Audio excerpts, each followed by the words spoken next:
Sanaa had always been obsessed with the window seat. Ever since her first flight at age 8, she had fallen in love with the skies, the clouds, the sun, the way cities looked like toys from above.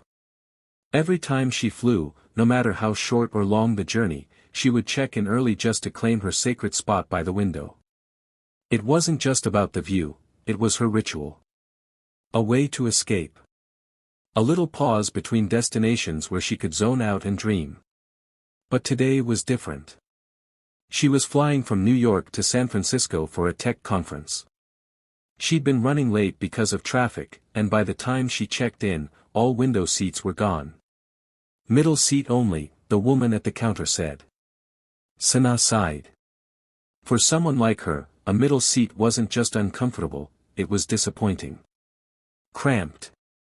No view. No space to lean. No magic.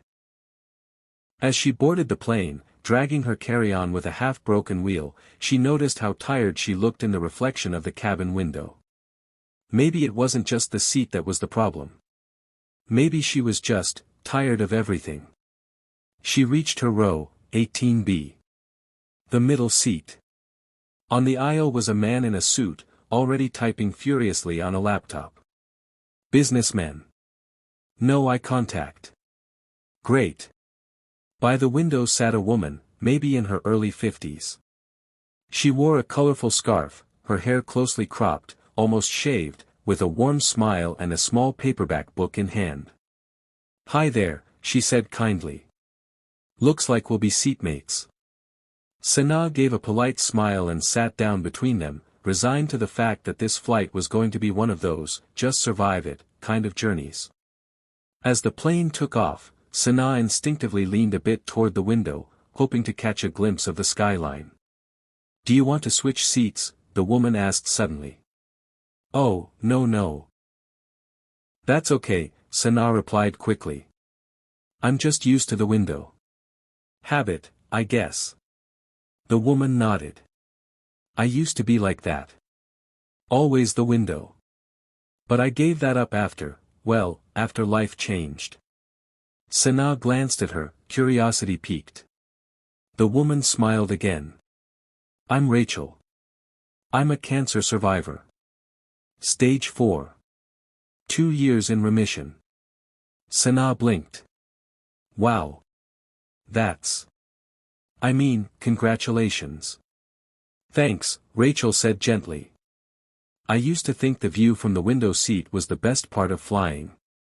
But after my diagnosis, I started to realize how much more I was missing, like the people sitting right next to me.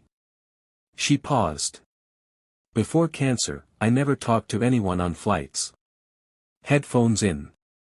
Eyes out the window. Now, I think every person next to me might be carrying a story I need to hear, or one they need to tell. Sanaa was silent for a moment.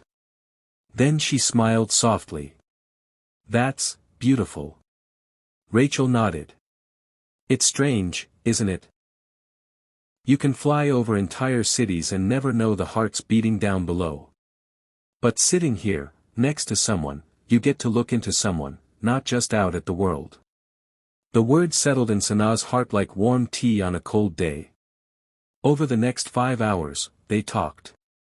About life, about fear, about starting over.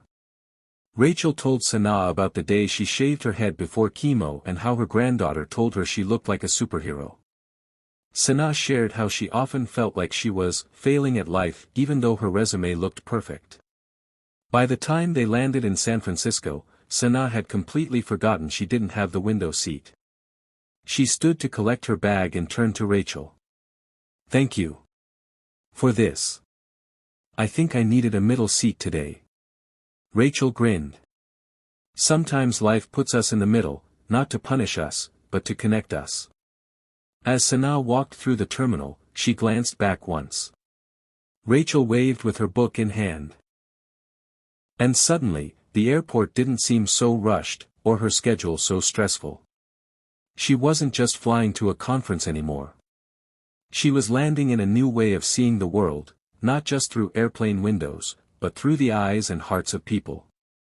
Brain message. Sometimes life doesn't give us the seat we want, because it's about to give us the perspective we need.